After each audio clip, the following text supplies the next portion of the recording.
Assalamualaikum warahmatullahi wabarakatuh. Nama saya Nur Aina Nazifah binti Rosli, nombor matrik 216137. Nama penyelidik Profesor Dr. Aminuddin Hassan. Hari ini saya akan membentangkan satu laporan pengalaman awal di sekolah. Yang pertama, falsafah pendidikan kebangsaan. Pendidikan di Malaysia adalah suatu usaha berterusan ke arah memperkembangkan lagi potensi individu secara menyeluruh dan bersepadu untuk mewujudkan insan yang seimbang dan harmoni dari segi intelek, rohani dan jasmani berdasarkan kepercayaan kepada Tuhan.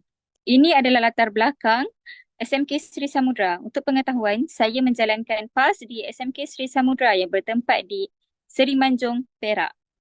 Sejarah sekolah SMK Sri Samudra ditubuhkan pada tahun 2001. Nama asal sekolah ini ialah SMK Pundut.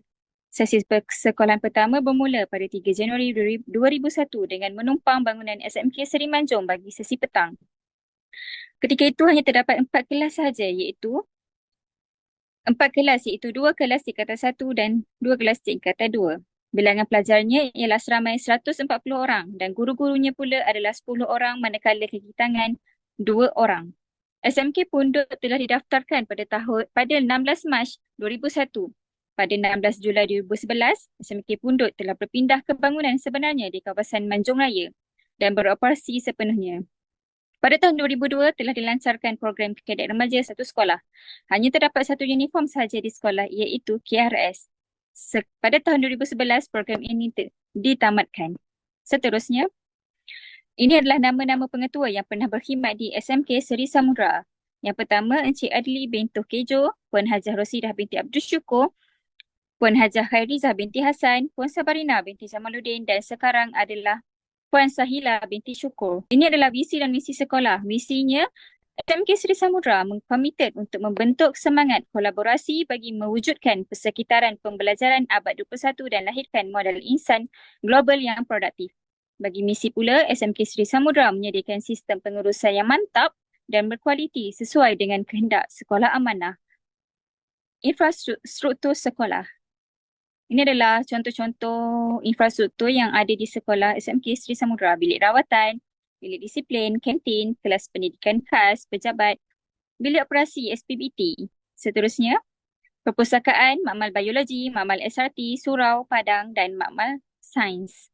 Ini adalah pemerhatian pengajaran dan pembelajaran yang dibuat. Kekuatan dan kelemahannya ialah kekuatan. Dalam kelas SRT, terdapat 13 orang pelajar dalam satu kelas. Oleh itu, guru dapat memberi perhatian lebih kepada setiap pelajar. Guru juga sentiasa mengulangi topik yang telah diajar pada minggu lepas. Kemudian, guru menggunakan teknologi semasa sesi pengajaran iaitu penggunaan telefon bimbit. Bagi kelemahan, guru akan kurang berkomunikasi di antara pelajar dan guru semasa sesi PDP. Ini adalah contoh dan alat bantu mengajar dan bahan bantu mengajar yang digunakan oleh guru pendamping saya iaitu Puan Noriza. Yang pertama, papan putih, telefon bimbit dan buku teks. Papan putih adalah untuk mencatat objektif dan tajuk-tajuk yang diajar pada hari tersebut. Telefon bimbit adalah untuk mengongsi latihan, slide Canva dan sebagainya. Buku teks adalah untuk mengikut silibus Kementerian Pendidikan Malaysia. Ini adalah amalan pedagogi yang diamalkan oleh guru pendamping saya. Yang pertama, amalan project based learning. Murid akan membuat perbincangan, pembentangan dan penggunaan alat teknologi semasa pembelajaran. Yang kedua, pembelajaran kolaboratif dan kerja kumpulan. Murid bekerjasama dalam kumpulan untuk mencapai tujuan pembelajaran tertentu. Murid saling berkongsi idea, berdiskusi, menyelesaikan masalah dan memberi sokongan antara satu sama lain. Rancangan pengajaran harian. Guru pendamping saya membuat analisis pengajaran, memastikan objektif pembelajaran tercapai, menentukan BBM dan ABM yang hendak digunakan semasa sesi PDP. Guru memastikan pengurusan masa yang cukup, tepat dan bermanfaat kepada pelajar. Ini adalah contoh rancangan pengajaran harian yang dibuat oleh guru pendamping saya. Ia lebih teliti apa yang diajar pada hari tersebut. Kemahiran berfikir aras tinggi, KEBAT. KEBAT ini adalah untuk mempertimbangkan pandangan orang lain dan berfikir secara analitikal. Menggunakan rubrik KEBAT, yang merangkumi aspek kreativiti, pemikiran analitikal dan lain-lain. Guru juga menyediakan soalan kebat kepada pelajar sebagai latihan. Persediaan diri sebagai bakal guru. Yang pertama ialah PAS ini memberi pelajar pendedahan tentang kepentingan dalam memahami proses pengajaran yang berkesan melalui aktiviti PDP. Saya dapat belajar cara melibatkan murid secara aktif dalam bilik darjah. Selain itu, ABM dan BBM membolehkan saya menguasai penggunaan teknologi dan bahan yang menarik untuk meningkatkan pemahaman murid. Seterusnya, amalan pedagogi mengajar saya menggunakan pelbagai pendekatan untuk memenuhi keperluan individu mereka. Kemudian, penyediaan rancangan pengajaran melatih saya dalam merancang sesi pengajaran yang tersusun dan teratur. Kemudian, pelaksanaan kebat membantu saya memahami cara membina kemahiran berfikir secara kritis dan kreatif dalam kalangan murid. Kesimpulannya, pengalaman ini membentuk asas kukuh bagi saya untuk menjadi seorang guru yang berkesan dan responsif terhadap keperluan murid. Refleksi budaya sekolah dan kerja. Yang pertama, budaya sekolah ialah perhimpunan rasmi. Kelebihan perhimpunan ini adalah murid dapat maklumat daripada guru, mendisiplinkan diri kerana mereka perlu datang awal,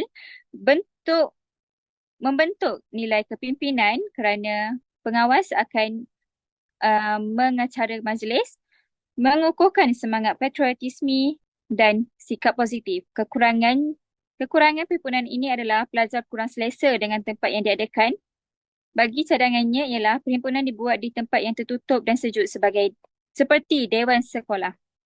Seterusnya, bacaan Yasin.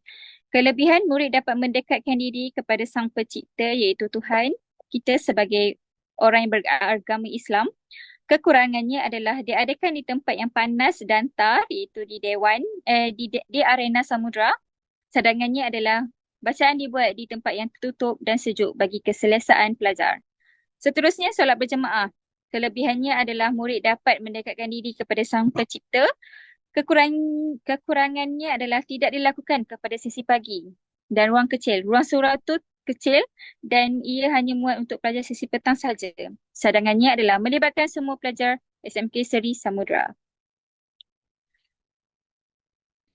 Selain itu, Student Voice Group merupakan belajar sekolah bagi sekolah amanah. Kelebihannya adalah mencongkil bakat murid. Kekurangannya adalah murid tertekan dengan terlalu aktif.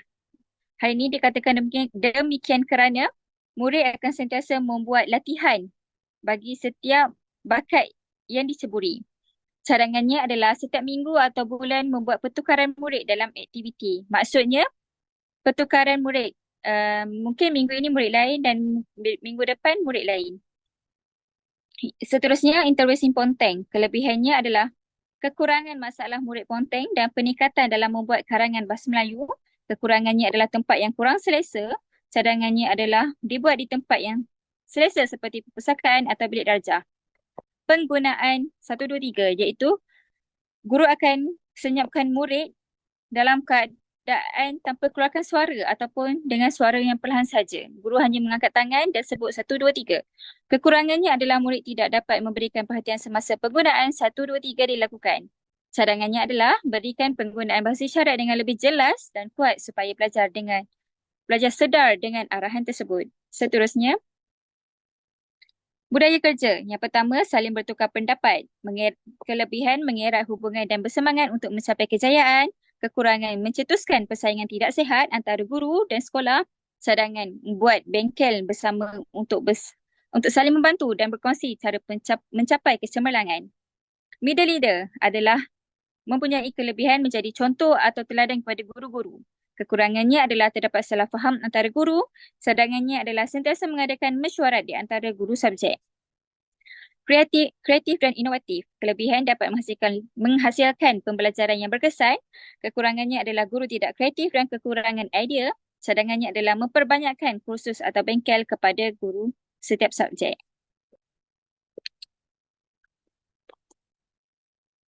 Kepentingan budaya sekolah dan kerja. Yang pertama ialah mewujudkan pembelajaran yang kondusif bagi perkembangan pelajar dan profesionalisme guru. Budaya yang positif dapat memupuk nilai-nilai seperti disiplin, tanggungjawab dan saling menghormati. Yang kedua, budaya kerja yang baik dapat mendorong kerjasama, komitmen dan inovasi dalam pengajaran sekaligus meningkatkan kualiti pendidikan di sekolah. Seterusnya, aktiviti kokurikulum. Ini adalah aktiviti kokurikulum saya yang saya menyertai semasa menjalankan PAS, iaitu Badan Beruniform KRS. Seterusnya, ini adalah gambar bersama pelajar Kelab Kelestarian Hijau dan yang kedua, pelajar Kelab Pencegahan Dadah. Kepentingan aktiviti kokurikulum terhadap profesionalisme keguruan. Yang pertama, membangunkan kemahiran kepimpinan. Belajar untuk menguruskan pelajar. Guru juga merancang aktiviti. Guru juga membuat keputusan terhadap pelajar. Yang kedua, mengukuhkan semangat kerjasama dan kerja berpasukan. Guru akan bekerja bersama guru lain. Selain itu, guru dapat mewujudkan suasana yang positif di sekolah. Seterusnya, cadangan penambahbaikan. PAS ini perlu dilakukan selama 1 bulan supaya pelajar dapat pengalaman menyertai pelbagai kokurikulum di sekolah.